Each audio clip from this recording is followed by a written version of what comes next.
Finally Bharat का HPS बनकर के तैयार हो चुका है। जल्द ही सेना को बहुत ही advance compact air defence system सौंपे जाएंगे।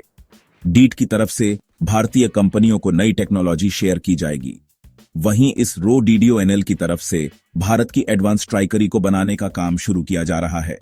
तो आइए आज के इस वीडियो में सारी इंपॉर्टेंट अपडेट डिटेल्स में आपको बताते हैं।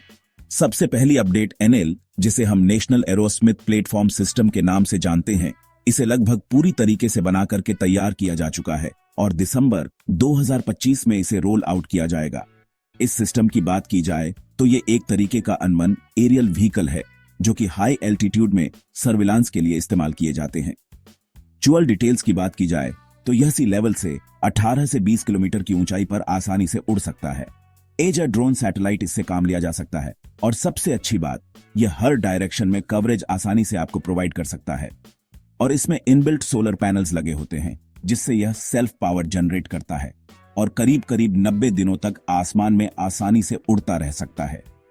अब कहने के लिए इसका इस्तेमाल सिर्फ सलेंस में किया जा सकता है, लेकिन बॉर्डर पर हो रही एक्टिविटीज पर नजर रखना, आने वाले किसी भी आपदा से बचने के लिए और रिमोट एरियाज को आसानी से कवर किया जा सकता है।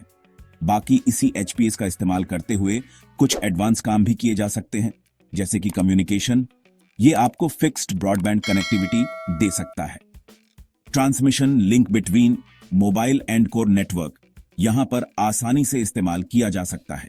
ऑब्जर्वेशन, एनवायरमेंट मॉनिटरिंग और एग्रीकल्चर के लिए इसका इस्तेमाल किया जा सकता है। अर्थ ऑब्जर्वेशन की जा सकती है और इससे पहले भी एनएल की तरफ से ऐसे ही एचपीएस का टेस्ट किया गया था, लेकिन काफी बेसिक मॉडल पर इसे टेस्ट किया गया है, जिसकी अर्चर रडार पलट के साथ कैपेसिटी सिर्फ 30,000 फीट के आसपास थी। लेकिन अब इसके एडवांस फेज को टेस्ट किया जा रहा है और 2025 में इसे रोल आउट कर दिया जाएगा। नेक्स्ट अपडेट भारतीय सेना से सामने निकल के आ रही है, जहां पर इस समय एक एयर डिफेंस सिस्टम काफी ज्यादा चर्चा में है, जिसका नाम है man portable air defence system. यह एक Russian made air defence system है जिसका नाम है गगला एस। लेकिन जब भारत ने बहुत ही इमरजेंसी कंडीशंस में रशिया से इन्हें खरीदा, तो यह डील फाइनल होने के साथ साथ अब इस स्टेज पर आकर के पहुंच चुकी है, जिसमें इसकी टेक्नोलॉजी एग्रीमेंट्स और टेक्नोलॉजी शेयरिंग की जा चुकी है अडानी डिफेंस को, और अब इसका भारत में प्रोडक्शन शुरू होने की काफी ज्यादा उम्मीद है। डिलीवरीज भी बहुत जल्द की जाएंगी। पहले अगर प्रीवियस डिटेल्स की बात की जाए तो जब यह कॉन्ट्रैक्ट रशिया के साथ किया गया तो इंडियन आर्मी ने करीब 48 से 50 के बीच ऐसे ही लॉन्चर्स खरीदे जिसमें 100 मिसाइल्स दाग जा सकती हैं और 48 नाइट सिस्टम खरीदे, और एक मिसाइल टेस्टिंग स्टेशन की कीमत लगभग 250 से 260 करोड़ के आसपास थी और इसे भारत के लिए एक इमरजेंसी डील बताया जाता है। लेकिन समय के साथ इसकी कॉस्ट भी बढ़ रही है और लोकल प्रोडक्शन पर फोकस किया जा रहा है। लेकिन उसी समय रशिया और भारत के बीच टीओटी, जिसे हम ट्रांसफर ऑन टेक्नोलॉजी कहते हैं, इस चीज की भी डील फाइनल हो जाती है और उसमें सबसे बड़ा नाम सामने निकल के आता है Adani defence system and technologies limited. तो अब खबर सामने निकल के आ चुकी है कि अडानी डिफेंस की तरफ से इन्हें तैयार किया जाएगा। लेकिन इसके वर्किंग कंडीशंस की बात की जाए तो अगला कंधे से रख करके दागी जाने वाली सतह से हवा में मार्ग करने वाली एक मिसाइल सिस्टम है, जो कि कम उड़ान पर उड़ रहे किसी भी विमान, हेलीकॉप्टर या फिर ड्रोन के खिलाफ इस्तेमाल की जा सकती है। और इनमें टेक्नोलॉजीज इतनी ज्यादा एडवांस है कि बहुत ही आसानी से और सटीक हमले किए जा सकते हैं। जानकारी के लिए आपको बता दें कि इसके अंदर पैसिव इंफ्रारेड होमिंग गाइडेंस का इस्तेमाल किया गया है, जो कि सर्च एंड डिस्ट्रॉय करता है टारगेट को on the base on heat mission. कुछ मिसाइल्स के अंदर भी आपको इस तरीके की टेक्नोलॉजीज देखने को मिलती है, जो कि हीट को फॉलो करते हुए आसानी से टारगेट हिट करती है। सेम इसे आप ऐसी टेक्नोलॉजी कह सकते हैं। इसके अलावा इसकी इफेक्टिव रेंज 6 किलोमीटर से लेकर के करीब 3.5 किलोमीटर के आसपास है।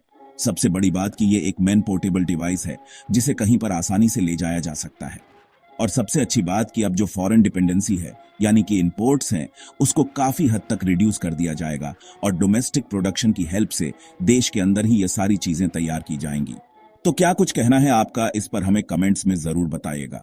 नेक्स्ट इंपॉर्टेंट अपडेट डीआरडीओ से सामने निकल के आ रही है, जहां पर डीआरडीओ की तरफ से ओआई, जिसे हम एक्सप्रेशन ऑन ऑफ इंटरेस्ट कहते हैं, यह रिलीज किया गया है, जिसमें टेक्नोलॉजी ट्रांसफर की जाएगी स्पेशली इंडियन कंपनीज को।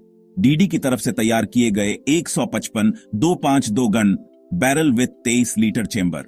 साथ ही अब यहां पर डोमेस्टिक मैन्युफैक्चरर को ही ये टेक्नोलॉजी शेयर की जाएगी डीआरडीओ की तरफ से, ताकि भारत की जो आर्टिलरी सिस्टम है इनकी कैपेबिलिटीज और ज्यादा बढ़ाई जा सके, इनके नंबर्स बढ़ाए जा सके और डोमेस्टिक प्रोडक्शन के साथ इनको आगे बढ़ाया जा सके।